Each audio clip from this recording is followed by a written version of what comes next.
Bos, mereka besar bos. Mereka luar biasa mengerikannya bos.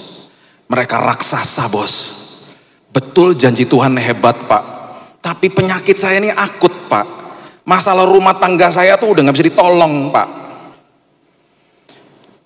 Waktu mereka mendeskripsikan masalah mereka, ada sebuah kalimat di dalam firman Tuhan yang mengeluarkan sebuah julukan kepada kalimat-kalimat seperti ini.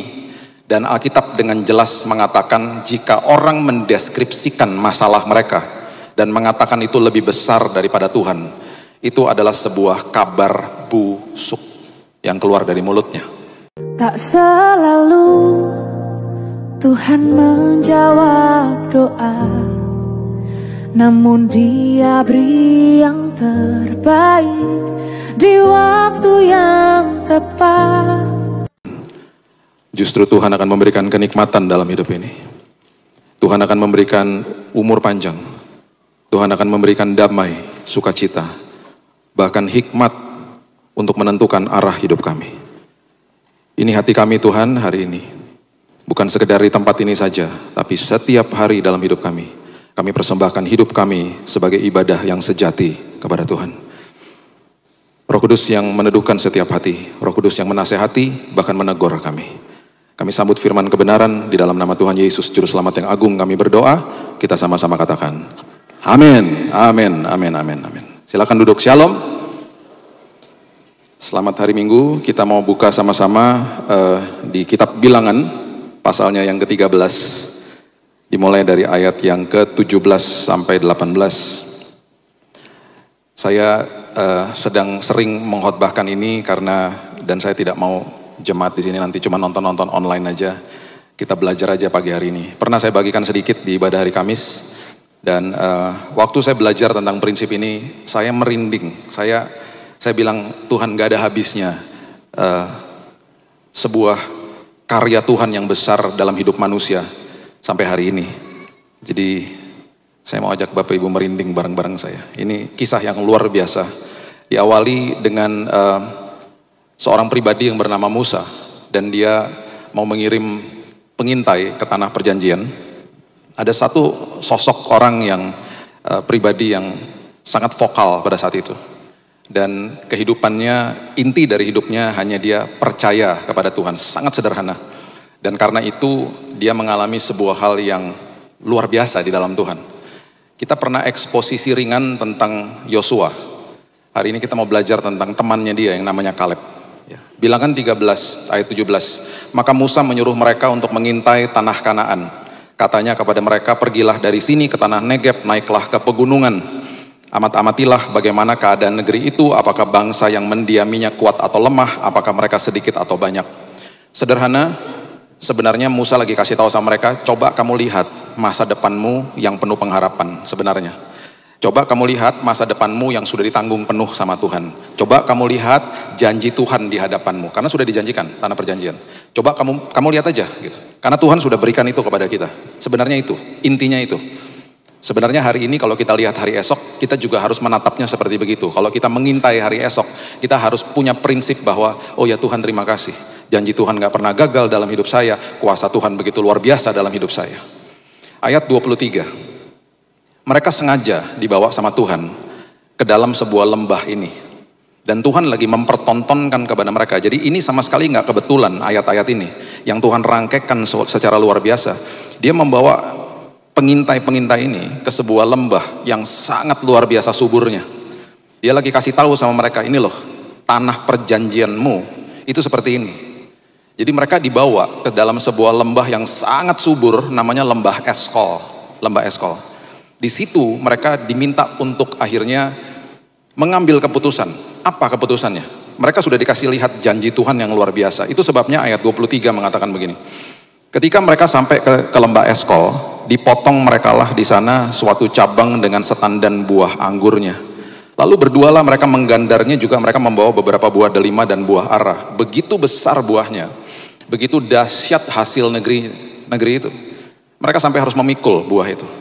Ini loh, Tuhan sengaja bawa mereka ke sana. Tuhan bilang, ini loh janjiku untukmu. Ini loh masa depanmu itu seperti ini sama aku. Dikasih lihat loh sama Tuhan. Dan tetap dalam hidup ini kita akan juga lihat masalah, sama aja. Sekarang kita mau pilih yang mana? Mau pilih karya Tuhan yang besar dalam hidup saya? Atau saya mau terpengaruh sama masalah saya?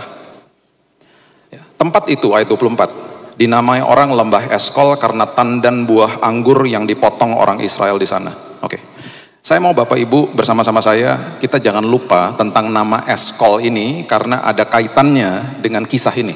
Jadi saya mau kita sama-sama katakan sama-sama supaya kita nggak lupa. Ya, katakan lembah Eskol bersama-sama saya. 2, 3, lembah. Katakan dengan keras sekali lagi, lembah Eskol. Jangan lupa, garis bawahi, karena ini kisahnya betul-betul luar biasa. Yang Tuhan pertontonkan kepada mereka, yang Tuhan kasih mereka lihat, itu akan Tuhan lakukan dan ada karya Tuhan di balik semua ini. Ya. Sesudah lewat 40 hari, ayat 25. Sesudah lewat 40 hari, jadi mereka mengintai ini 40 hari. Pulanglah mereka dari pengintaian negeri itu, ya, dan langsung datang kepada Musa, Harun, dan segenap umat Israel di Kadesh. Kadesh itu sebenarnya kalau lengkapnya Kadesh Barnea namanya, di padang gurun Paran. Mereka membawa pulang kabar kepada keduanya dan kepada segenap umat itu dan memperlihatkan kepada sekaliannya hasil negeri itu. Jadi mereka pulang 40 hari pengintaian, mereka berhadapan sama Musa, sama Harun, ini bos-bosnya gitu ya, sama segenap bangsa Israel. Mereka memberikan laporan.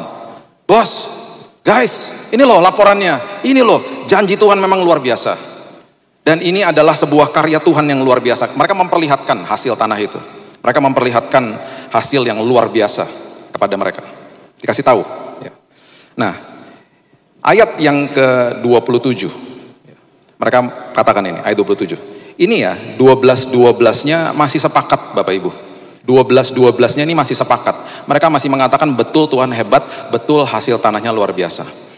Bilangan 13 ayat 27. Mereka menceritakan kepadanya, kami ini sudah masuk ke negeri kemana kau suruh kami. Dan memang, tuh loh mereka katakan, negeri itu berlimpah-limpah susu dan madunya. Dan ini loh hasilnya, udah dikasih lihat loh. Ada bukti otentik, bukti fisiknya tuh ada. Ini loh hasilnya. Ini 12-nya masih sepakat, satu kata. Di ayat yang ke-28, di sini suaranya pecah. Yang 10 nggak percaya sama kebesaran Tuhan, sementara yang 2 kita sudah tahu Yosua dan Kaleb itu mereka nggak sepakat sama yang 10 ini, karena yang 10 bilang begini, dimulai dengan kata hanya, namun, tetapi, betul Tuhan saya besar Pak, betul kesaksian-kesaksian orang-orang di sekitar saya luar biasa, tapi, namun, hanya, bangsa yang diam di negeri itu, ayat 28, kuat-kuat, dan kota-kotanya berkubu, dan sangat besar, keturunan enak telah kami lihat di sana. Bos, mereka besar bos, mereka luar biasa mengerikannya bos, mereka raksasa bos. Betul janji Tuhan hebat Pak, tapi penyakit saya ini akut Pak, masalah rumah tangga saya tuh udah gak bisa ditolong Pak. Waktu mereka mendeskripsikan masalah mereka, ada sebuah kalimat di dalam firman Tuhan yang mengeluarkan sebuah julukan kepada kalimat-kalimat seperti ini. Dan Alkitab dengan jelas mengatakan jika orang mendeskripsikan masalah mereka dan mengatakan itu lebih besar daripada Tuhan, itu adalah sebuah kabar busuk yang keluar dari mulutnya. Ayat 31, firman Tuhan katakan begini.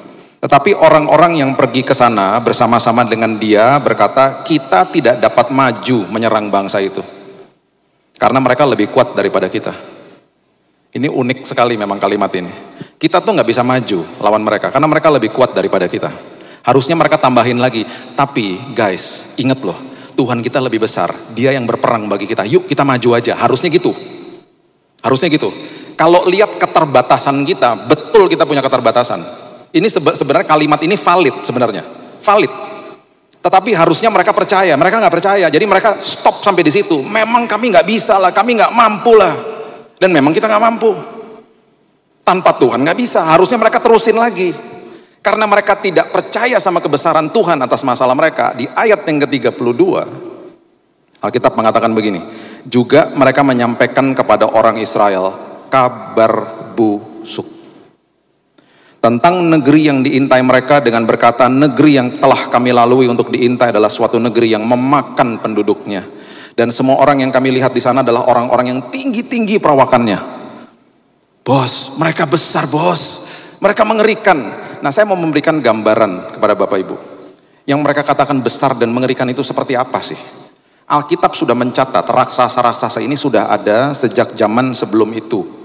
Dicatat di Alkitab ada di Kejadian pasal yang ke-6 ayat yang ke-4. Coba lihat. Kejadian pasal yang ke-6 ayat yang ke-4 itu adalah cikal bakal daripada kaum yang dinamakan bangsa Enak.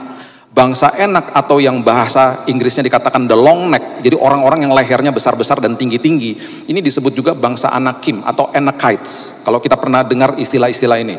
Mereka lahir, mereka ada itu karena ini. Kejadian 6 ayat 4. Pada waktu itu orang-orang raksasa itu ada di bumi. Kenapa mereka ada? Juga pada waktu sesudahnya. Kenapa? Karena ketika anak-anak Allah, perhatikan kalimat ini, anak-anak Allah itu adalah the fallen angels, malaikat yang sudah jatuh. Malaikat yang sudah jatuh itu menghampiri anak-anak perempuan manusia, mengawini mereka, dan perempuan-perempuan ini melahirkan anak bagi mereka. Inilah orang-orang gagah perkasa di zaman purbakala, orang-orang yang kenamaan, orang-orang yang cukup populer memang saat itu, karena mereka besar-besar dan figurnya mereka itu tidak seperti manusia normal, karena malaikat kawin sama manusia. Jadi lahirlah the long neck sini maksudnya. Salah satu keturunan mereka adalah Goliat. Dan bahkan sejarah mencatat ada yang matanya cuma satu, the Cyclops. Dan bentuknya mereka tuh banyak sekali yang disfigure gitu dari muka-mukanya. Jadi memang mengerikan kok. Jadi kalau waktu mereka bilang itu mereka besar-besar, bukan sekedar mereka besar, mereka tuh mengerikan. Mukanya ngeri, badannya besarnya luar biasa.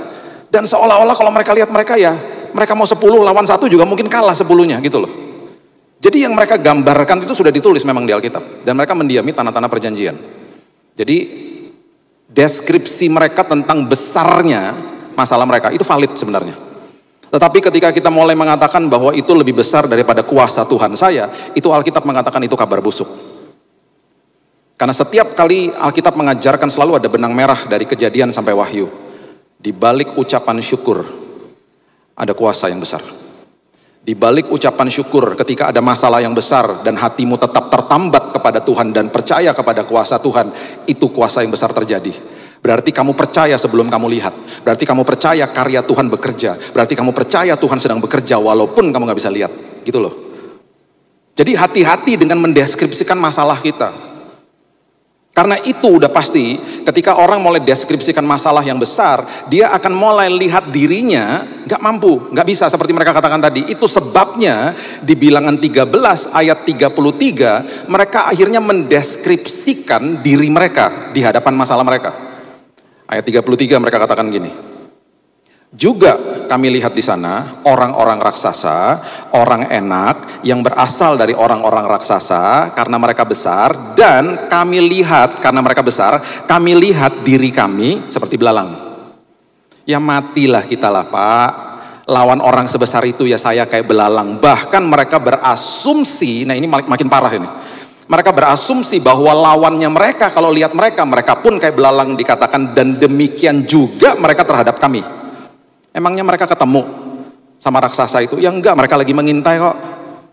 Jadi mereka mengatakan dirinya kayak belalang, bahkan mereka berasumsi musuhnya kalau ketemu mereka pasti lihat mereka kayak belalang. Jadi udah makin hancur, gambar dirinya tuh dirusak sama iblis. Sekarang perhatikan, apa persepsi Tuhan tentang musuhnya bangsa Israel. Yesaya 40 ayat yang ke-22. Yesaya 40 ayat ke-22. Ini mengatakan begini, ini persepsinya Tuhan lah ya, tentang manusia. Dikatakan begini. Dia yang bertahta di atas bulatan bumi dan penduduknya seperti apa? Belalang. Persepsinya Tuhan. Sekarang kita punya pilihan hari ini. Saya mau lihat masalah saya dari kacamata saya yang sangat terbatas. Atau saya minta Tuhan bukakan mata rohani saya supaya saya lihat masalah saya dari kacamatanya Tuhan. Saya nggak pernah lupa anak saya dulu suka tarik-tarik celana saya, Raina, di lift yang penuh sesak dengan orang. Dia tarik-tarik celana saya diminta digendong, karena kami berdiri di lift paling belakang. Saya selalu bilang gini, Dek, susah ngangkat kamu tuh repot, ini orang rame penuh sesak nih, sebelum zaman masih dulu ya, sebelum pandemi lah, masih kecil ini anak. Jadi saya selalu bilang, udahlah tunggu aja. Sampai satu hari saya sadar betapa sumpeknya memang dia di bawah. Karena pendeknya kan segitu. Pemandangannya nggak enak banget itu di bawah situ. Di hari itu ketika saya sadar, saya sampai minta permisi sama mas di depan saya. Mas, permisi sebentar ya. Saya harus balik badan sebentar, saya gendong dia. Waktu saya gendong, di lift yang penuh sesak dengan orang, saya nggak pernah lupa hari itu. Tiba-tiba mukanya begini. Lega. Waktu mukanya lega, apakah liftnya udah nggak rame? Tetap rame. Tetap penuh sesak dengan orang. Kenapa mukanya lega? Karena pemandangan dia setinggi pandangan saya. Nggak di bawah itu lagi. Jadi kalau lewatin badai, bilang sama Tuhan, gendong aku Tuhan. Buka mata rohaniku Tuhan. Tiba-tiba ada damai sejahtera. Tiba-tiba ada sukacita. Masalahnya masih ada. Oh, tambah berat kadang-kadang. Tambah berat. Kita lihat dari persepsinya Tuhan. Timbul damai sejahtera. Teman-teman saya waktu saya sakit datang ke kamar, 90% pasti nangis lah lihat saya. Karena kondisi saya udah hancur, udah kayak tengkorak foto saya. Kalau lihat foto saya udah kayak tengkorak. Mereka bilang, aduh kok sampai kayak gini Bill. Setelah 2-3 jam biasanya ngobrol-ngobrol pulang, mereka bilang gini, aku semangat loh ngobrol sama kamu. Kok kamu punya semangat seperti itu? Kok kamu punya damai seperti itu? Saya selalu katakan begini, di dalam kelemahan kita kuasa Tuhan dinyatakan. Yang penting kamu percaya. Yang penting kamu taruh hatimu, serahkan kekhawatiranmu kepada dia. Itu yang akhirnya saya selalu bicarakan setiap hari ketika bangun pagi. Dan saya pernah share di sini, saya selalu bilang, Tuhan aku kutip 1 Petrus 5 ayat 7. Aku serahkan semua kekhawatiranku pada pagi hari ini Tuhan. Walaupun aku belum merasa ada kekhawatiran. Aku tukar Tuhan dengan Yohanes 14 ayat 27. Damai sejahtera telah kutinggalkan bagimu. Rugi kalau saya nggak terima, ditinggalin sama Tuhan buat saya. Jadi saya ambil ya Tuhan damai sejahtera. Aku tukar kekhawatiranku dengan damai sejahtera. Karena firman Tuhan katakan damai sejahtera yang diberikan sama Tuhan Yesus adalah damai yang tidak seperti dunia berikan. Yang dunia berikan itu ketenangan setelah badai selesai. Damai yang Tuhan berikan, damai selagi ada badai. Terus disambung lagi, jangan gelisah, jangan gentar hatimu. Oh terima kasih Tuhan, amin. Aku gak mau gelisah, aku gak mau gentar hatiku. Aku tukar Tuhan dengan damai sejahtera. Jadi ketika orang katakan, kok kamu ada damai? Ya itu dari Tuhan lah. Karena kita proaktif bilang, Tuhan aku perkatakan pujian penyembahanku kepadamu, aku ucap syukur kepadamu hari ini, dan aku percaya kuasamu besar, aku tukar semua kekhawatiranku Tuhan dengan damai sejahtera yang telah ditinggalkan bagi kita. Rugi kalau nggak diambil, udah ditinggalin kok. Banyak orang nggak mau ambil, tetap mau percaya sama masalahnya. Akhirnya hidupnya nggak pernah ada damai, stres terus. Masalah akan selalu ada dan nggak pernah nggak ada, karena dunia sudah gelap. Nah ketika Kaleb melihat masalah itu, dia melihat dari persepsinya Tuhan. Makanya ada deskripsi yang luar biasa tentang dirinya Kaleb. Coba lihat bilangan yang ke-14, ayatnya yang ke-9. Ini katanya Kaleb, bilangan 14 ayat 9. Janganlah memberontak kepada Tuhan, ya. Dan janganlah takut kepada bangsa negeri itu. Perhatikan kalimat ini luar biasa kalimatnya dia. Dia katakan begini, sebab raksasa itu akan kita telan habis. Akan kita telan habis, Bapak Ibu. Belalang itu adalah makanannya mereka. Nanti Bapak Ibu baca sendiri di kitab Imamat, itu makanannya mereka, salah satu makanannya mereka. Jadi waktu dia bilang kita akan telan habis, respon daripada kata teman-teman yang 10 itu, dia lagi kasih tahu sama mereka, loh harusnya kamu ngerti, mereka itu yang kayak belalang, bukan kita, enak aja, gitu loh, dia ngomong gitu. Justru mereka akan kita telan habis. Terus dia sambung lagi, yang melindungi mereka tuh sudah meninggalkan mereka, nggak ada yang melindungi mereka. Sedang Tuhan kita menyertai kita, janganlah takut kepada mereka. Jadi kalau mendeskripsikan masalah, itu dasarnya, basisnya adalah karena Tuhan beserta sama saya, masalah saya kayak belalang. Itu persepsi yang dahsyat dari seorang Kaleb ini. Mereka bilang, ngapain kamu takut? Betul mereka besar, tapi Tuhan kita lebih besar. Kita akan telan habis mereka. Mereka justru kayak belalang, ngawur aja kamu. Gitu loh maksudnya. Sama seperti persepsinya Tuhan. Tuhan lihat manusia, melihat musuhnya, itu kayak belalang. Celikan Tuhan mata rohaniku. Satu hari nanti kita bahas tentang Elisa dan hambanya. Ketika dia ketakutan, ketika diserang dan dikepung Elisa. Elisa tenang aja, dia bilang gini, Tuhan celikan mata dia. Waktu dicelikan matanya, dia melihat bala tentara surga yang jumlahnya lebih besar daripada musuhnya. Dan bahkan kisah itu akhirnya diakhiri dengan apa? Musuhnya dibutakan. Musuhnya dibutakan.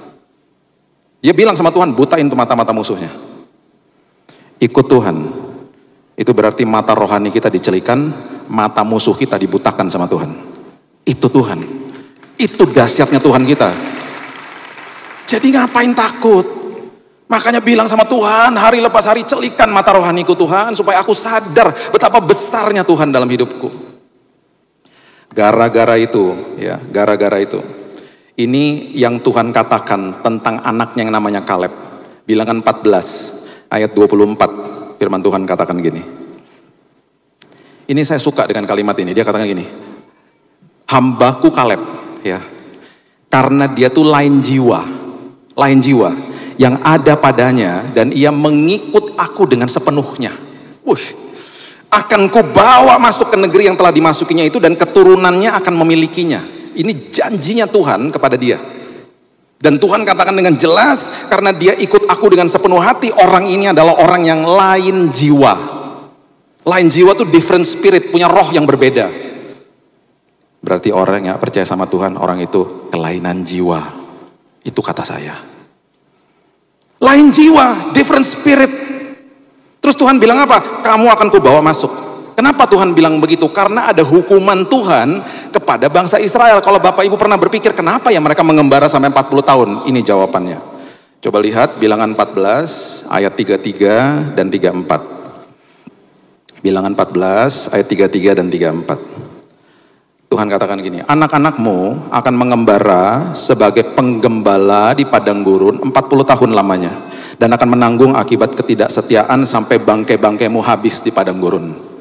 Sesuai dengan jumlah hari yang kamu mengintai negeri itu. Berapa lama kamu mengintai? 40 hari. Nah, perhatikan ini, 1 hari dihitung 1 tahun. Nah, 1 hari kamu mengintai dihitung 1 tahun. Jadi sekarang 40 tahun lamanya kamu harus menanggung akibat kesalahanmu, supaya kamu tahu rasanya jika aku berbalik daripadamu. Kalau mereka mengintainya 50 hari, mereka akan mengembara 50 tahun berarti. Jadi mereka mengembara 40 tahun, itu gara-gara 10 pengintai.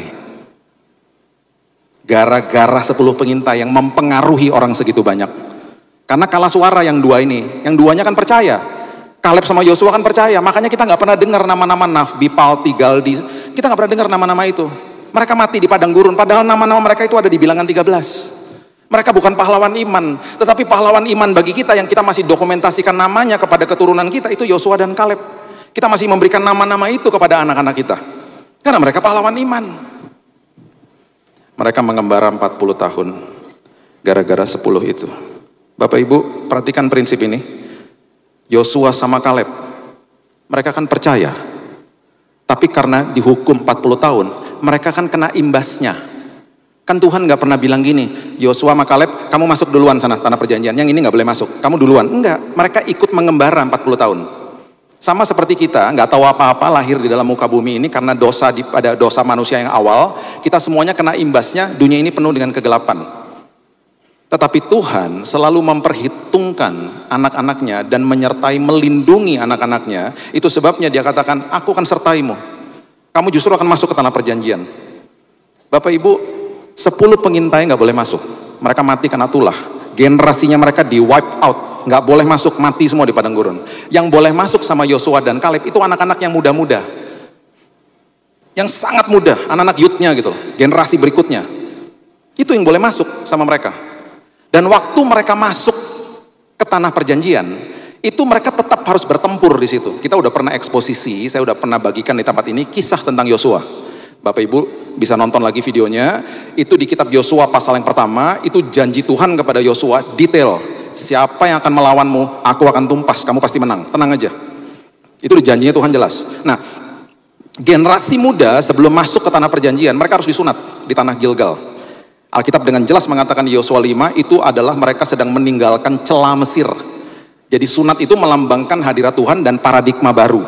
Karena mereka punya pengaruh dari orang tua mereka, Tuhan mau pastikan bahwa semua paradigma Mesir itu ditinggalkan sebelum mereka masuk ke dalam tanah perjanjian. Makanya mereka disunat. Dan mereka masuk. Waktu mereka masuk, mereka menikmati bertih gandum, hasil tanah yang luar biasa, dan hari itu mana dari sorga di stop. Yang tadinya Tuhan manja-manjain mereka tiap hari pakai mana, di stop sama Tuhan. Karena sekarang waktu masuk ke tanah perjanjian, mereka harus mengelola. Itu lambang daripada kedewasaan rohani. Kamu kelola hidupmu, kamu akan berhasil di situ, kamu akan menghasilkan makanan yang lebih enak daripada mana yang setiap hari kamu makan. Kamu akan nikmati anggur, kamu akan nikmati susu, madu, bertih gandum, makanan yang luar biasa melimpah, tapi harus kamu kelola. Jadi tinggalin dulu paradigma Mesir, supaya kamu masuk tanah perjanjian tuh dengan kedewasaan. Kamu mengelola tanah perjanjian yang aku sudah siapkan bagimu. Tuhan mau kita dipersiapkan untuk mengelola hari esok kita. Itu sebabnya ketika ada masalah, kita semua ini sedang dibuat dewasa sama Tuhan, menjadi pengelola-pengelola yang dahsyat. Karena ada janji Tuhan yang besar di depan kita, gitu loh. Jadi waktu mereka masuk ke sana, mereka tetap harus berhadapan sama raksasa-raksasa. Jadi waktu mereka masuk, mereka mulai diundi, Bapak Ibu, satu-satu. Suku ini misalnya ya, suku Dan undi. Dapat Malang misalnya. Suku Naftali dapat Surabaya misalnya. Suku Yehuda, nah ini dia, suku Yehuda itu adalah sukunya Kaleb. Suku Yehuda nantinya, di keturunan Yehuda itu ada Yesus. Contohnya misalnya ya, kalau di Indonesia ini kota yang paling besar kan Jakarta. Jadi suku Yehuda tiba-tiba diundi, dapat Jakarta misalnya. Wah, semua suku-suku yang tadinya menantikan tempat yang paling hebat, yang paling besar, dan sakral itu, mereka pasti, ya dia yang dapat.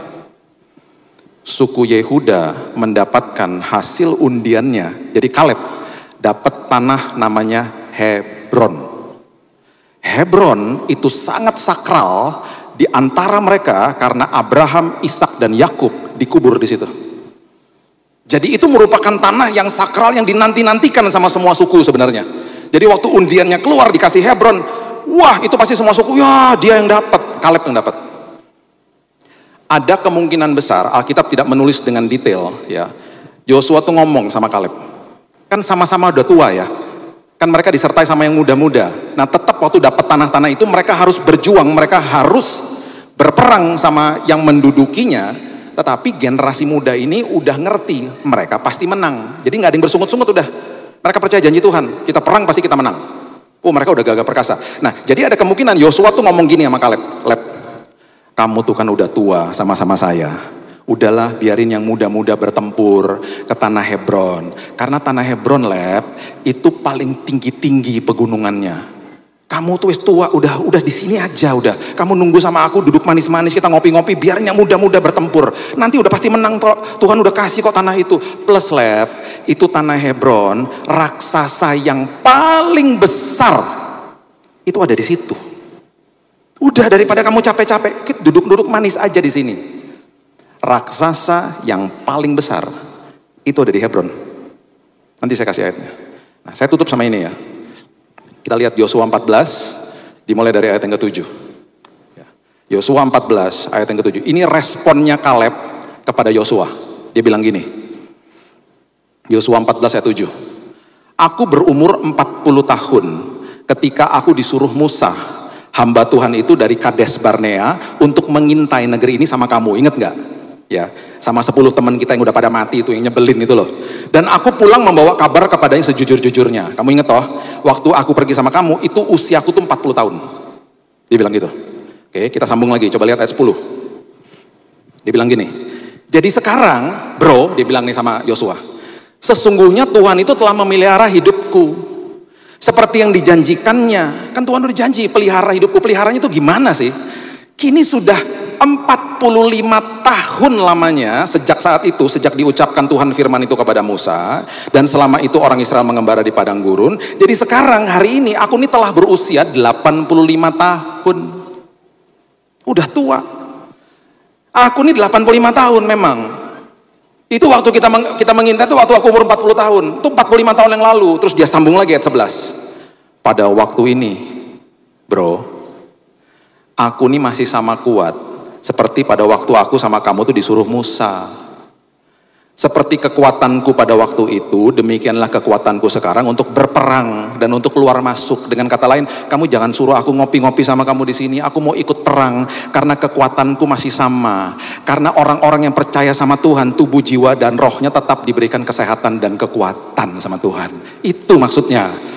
Bapak Ibu hidup di dalam dunia yang sudah jatuh ini, kalau kita percaya sama Tuhan kita yang luar biasa, tubuh, jiwa, dan roh diberikan kekuatan sama Tuhan.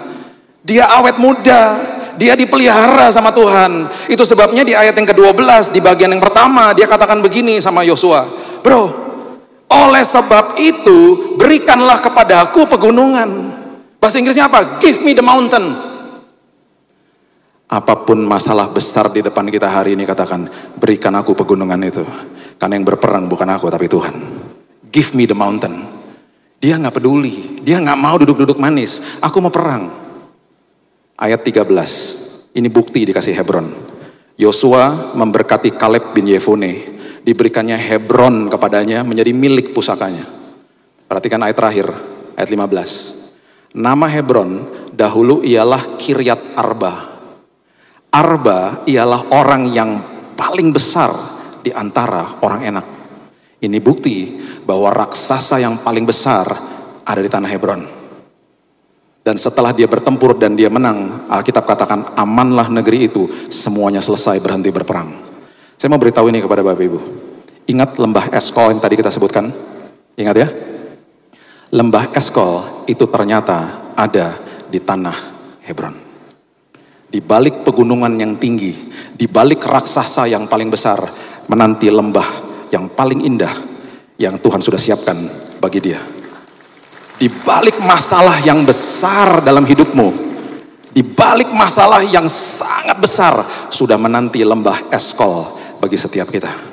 Itu sebabnya di awal Tuhan kasih tahu sama dia, Tuhan giring mereka ke lembah Eskol. Tuhan mau lihat, aku mau lihat, percaya gak nih anak-anak aku sama aku?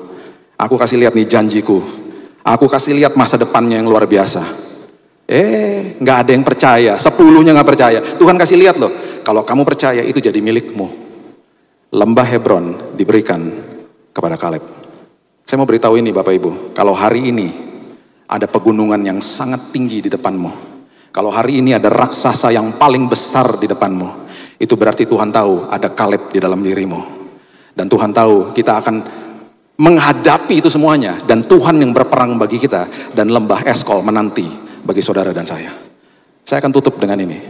Saya waktu didiagnosa mati di bulan Januari 2019. Dokter bilang sama saya, Pak, Bapak cuma diberikan waktu 3 bulan, Bapak meninggal kena kanker darah. Bapak kalau bertahan paling-paling 6 bulan, berarti bulan Juni Bapak meninggal. Kalau Bapak masih bertahan hidup, Bapak akan terus dirawat sampai bulan Oktober. Itu pun kalau masih hidup. Di bulan Januari 2019, di tahun itu, kedua anak saya, yang satu di bangku SMA, akhir kelas 3, yang satu di bangku SD kelas 6. Berarti di bulan Mei mereka akan lulusan, di bulan Juni dua-duanya wisuda. Saya bilang gini sama Tuhan, Tuhan kalau saya lihat wisuda di bulan Juni, itu gunung yang sangat tinggi bagi saya. Seolah-olah gak mungkin. Tuhan, aku percaya Tuhan yang berperang bagi saya. Saya mau hadir di wisuda anak saya Tuhan. Apa yang dunia katakan, saya percaya kuasa Tuhan lebih besar. Di bulan Februari Tuhan sembuhkan saya dengan mujizat yang luar biasa. Saya udah sering sampaikan di sini. Di bulan Mei saya dikeluarkan dari rumah sakit. Sempat saya tanya gini sama dokternya, nggak ada obat toh dok? Nggak ada, kalau kamu pusing minum Panadol aja. Di bulan Juni saya hadir di wisuda anak saya, duduk di depan. Saya udah nggak inget acaranya seperti apa, karena sepanjang acara saya cuma bisa nangis. Karena duduk di tempat wisuda anak saya di dua-dua wisuda itu lembah Eskol bagi saya. Itu keindahan yang luar biasa bagi saya. Jadi saya mau memberikan semangat kepada Bapak Ibu, apapun masalahmu, katakan kepada gunungmu, Tuhan saya lebih besar, Tuhan saya lebih dahsyat. Di balik itu semuanya berkat Tuhan menanti bagi kita. Yes, berikan tepuk tangan kita untuk Tuhan kita.